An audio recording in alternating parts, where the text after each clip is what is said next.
ಜಗನ್ನಿವಾಸರಾವು ನಾವು first case ಕೊಡಲಿಕ್ಕೆ ಹೋಗುವಾಗ ಹೇಳಿದಷ್ಟೇ ನನ್ನ ಜವಾಬ್ದಾರಿ, ನಾನು ಮಗನಿಗೆ 21 ವರ್ಷ ಆದ ಕೂಡಲೇ ನಾನು ಮದುವೆ ಮಾಡಿ ಕೊಡ್ತೇನೆ ಅಂತ.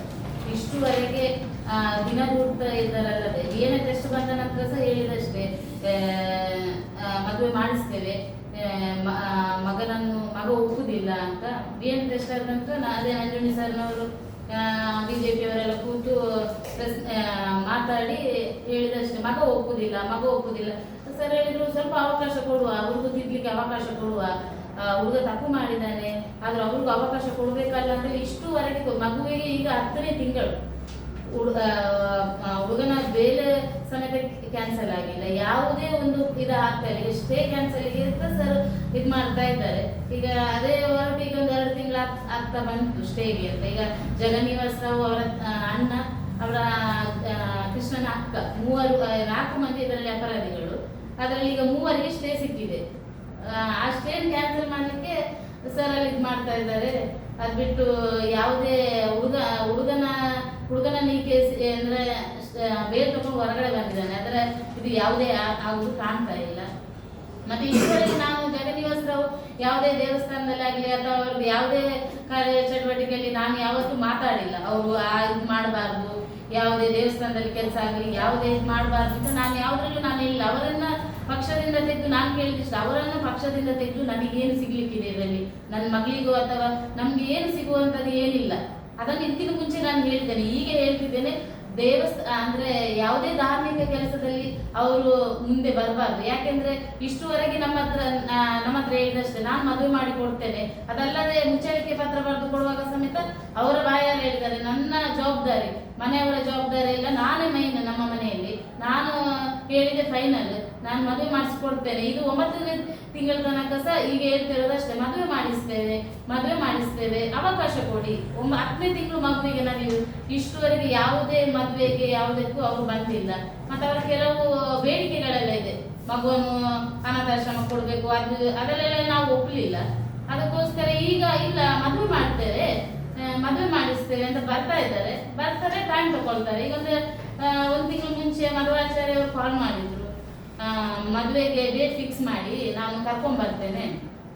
ಅಷ್ಟೊತ್ತಿಗೆ ವಾಪಸ್ ಹೇಳಿದ್ರು ಓಕೆ ಡೇಟ್ ಫಿಕ್ಸ್ ಮಾಡ್ತೇವೆ ಅಂತ ಹೇಳೋ, ಇಲ್ಲ ಇನ್ನು ದಿನ ಬೇಕು ನಮಗೆ, ಅಷ್ಟು ಬೇಗ ಆಗುದಿಲ್ಲ ಅಂತ ಅಲ್ಲೇ ಇದು ಮಾಡಿದೆ. ಅದೇ ನಾನು ಹೇಳಿದ್ರು, ಇಷ್ಟುವರೆಗೆ ನಾನು ಅವರನ್ನು ಯಾವುದೇ ಧಾರ್ಮಿಕ ಇದರಲ್ಲಿ ಅಥವಾ ಅವರ BJP ಇದಕ್ಕೆ ಯಾವ ಕೆಲಸ ಮಾಡೋದಕ್ಕೆ ಯಾವುದೇ ನಾನು ಒತ್ತಡ ಹಾಕಿಲ್ಲ, ಮಾಡಬಾರ್ದು. ಈಗ ನಾನು ಹೇಳ್ತಿದ್ದೆ ಯಾವ ಧಾರ್ಮಿಕ ಇದರಲ್ಲೂ ಅವ್ರಿಗೆ ಮಾಡಬಾರ್ದು. ಯಾಕೆ ನನ್ನ ಹೆಣ್ಣು ಮಗುವಿಗೆ ನ್ಯಾಯ ಕೊಡಿಸ್ಲಿ. ಅವರ ಮಗ ಮಾಡಿದ ತಪ್ಪಿಗೆ ಇವತ್ತು ಅವರು ಅದನ್ನು ಇಟ್ಕೊಂಡು ದೇವಸ್ಥಾನ ಅಲ್ಲಿ ಅಂತ ಇದು ಮಾಡ್ತಾ ಇದ್ದಾರಲ್ವಾ. ನಾನು ಇದರ ಧ್ವಜಸ್ತಂಭದ ಎದುರೇ ಕೂತ್ಕೊಳ್ತೇನೆ, ಕೊಡಿ ಮರ ಏರುವ ಎದುರಲ್ಲೇ ಕೂತ್ಕೊಳ್ತೇನೆ. ಅಲ್ಲಿದ್ದ ತಂತ್ರಿಗಳ ಹತ್ರ ನಾನು ನ್ಯಾಯ ಕೇಳ್ತೇನೆ, ನನ್ನ ಮಗಳಿಗೆ ನ್ಯಾಯ ಕೊಡಿಸಿ, ಆ ಮಗುವಿಗೆ ಮತ್ತೆ ತಾಯಿಗೆ ನ್ಯಾಯ ಕೊಡಿಸ್ಬೇಕು. ಅವರು ದೇವರಲ್ಲದೆ ಬೇರೆ ಯಾರು ಕೊಡಿಸ್ಲಿಕ್ಕೆ ಸಾಧ್ಯ ಇಲ್ಲ. ಇಷ್ಟುವರೆಗೆ ನಾವು ಅವರ ಎಲ್ಲರ ಕೈಕಾಲು ಹಿಡಿದು ಅವರನ್ನು ಒಪ್ಪಿಸುವ ಪ್ರಯತ್ನಗಳು ತುಂಬಾ ಆಗಿದೆ. ಇನ್ನೂ ಅವರ ಮನಸ್ಸು ಕರಗುದಿಲ್ಲ ಅಂತ ಹೇಳಿದ್ರೆ ಅಲ್ಲಿದ್ದವರ ಹತ್ರ ನಾನು ನ್ಯಾಯ ಕೊಡಿಸ್ಲಿಕ್ಕೆ ಕೇಳ್ತೇನೆ. ಅಲ್ಲಿದ್ದವರು ನನಗೆ ನ್ಯಾಯ ಕೊಡಿಸ್ಲಿ, ನನ್ನ ಆ ಮಗುವಿಗೆ ನ್ಯಾಯ ಕೊಡಿಸ್ಲಿ. ಅವ್ರು ಯಾವುದೇ ಧಾರ್ಮಿಕ ಕೆಲಸಕ್ಕೆ ಅವ್ರು ಮುಂದೆ ಹೋಗಬಾರ್ದು. ಅವರು ನೀವು ಧ್ವಜಸ್ತಂಭದ ಎದುರು ಕೂತ್ಕೊಳ್ಳೋದು ದೃಢ ನಿರ್ಧಾರ.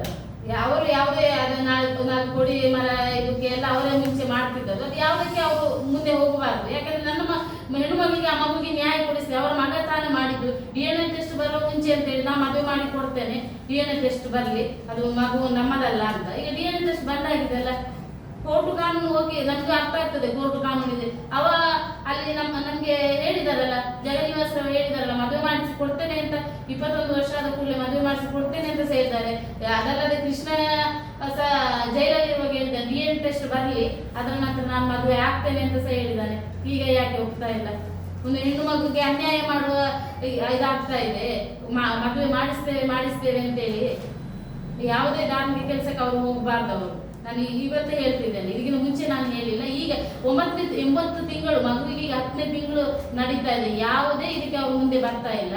ಇವತ್ತು ಮಾಡ್ತೇನೆ, ನಾಳೆ ಮದುವೆ ಮಾಡಿಸ್ತೇವೆ ಅಂತೇಳಿ ಹೇಳುದಲ್ಲದೆ ಯಾವುದಕ್ಕೂ ಬರ್ತಾ ಇಲ್ಲ. ಅವರು ಇಂಥ ಅನ್ಯಾಯ ಮಾಡಿ ಅವ್ರ ಮುಂದೆ ಯಾವುದೇ ಕೆಲಸ ದೇವರ ಅಂದ್ರೆ ನಮ್ಮ ಧಾರ್ಮಿಕ ಕೆಲಸಕ್ಕೆ ಯಾವುದಕ್ಕೂ ಅವ್ರು ಹೋಗಬಾರ್ದು. ಎಲ್ಲದೇ ಇರ್ಬೋದು, ಅಥವಾ ಯಾರು ಮುಂದೆ ನನಗೆ ಮುಂಚೆ ಬಂದದ್ದು STP ಪಿ ಅವರು. ನಾಳೆ ಅವರು ಬಂದ್ರು ನಾನು ಹೋರಾಟಕ್ಕೆ ನಾನು ರೆಡಿ ಇದ್ದೇನೆ. ನನ್ನ ಮಗಳಿಗೆ ನ್ಯಾಯ ಸಿಗದೆ ನಾನು ಬಿಡುವುದೇ ಇಲ್ಲ. ನಾನು ಇಷ್ಟುವರೆಗೆ ನಮ್ಮ ನಂಜುಂಡಿ ಅವರು ಹೇಳಿದನ್ನು ಕೇಳ್ಕೊಂಡು ಕೂತಿದ್ದೇನೆ ಇಲ್ಲಿ. ಸರ್ ನನಗೆ ನ್ಯಾಯ ಕೊಡಿಸ್ತಾರೆ ಅಂತ ಅದೇ ಇದರಲ್ಲಿ ಇದ್ದೇನೆ. ಮುಂದೆ ಅವರು ಇದ್ದಾರೆ, ನೆಕ್ಸ್ಟ್ ಯಾರು ಬರ್ತಾರೆ ನನ್ನ ಮಗಳಿಗೆ ನ್ಯಾಯ ಕೊಡಿಸ್ಲಿಕ್ಕೆ, ಯಾರು ಹೋರಾಡಲಿಕ್ಕೆ ರೆಡಿ ಇದ್ದಾರೆ ಅವ್ರ ಜೊತೆ ನಾನು ಹೋಗ್ಲಿಕ್ಕೆ ಇನ್ನೂ ರೆಡಿ ಇದ್ದೇನೆ.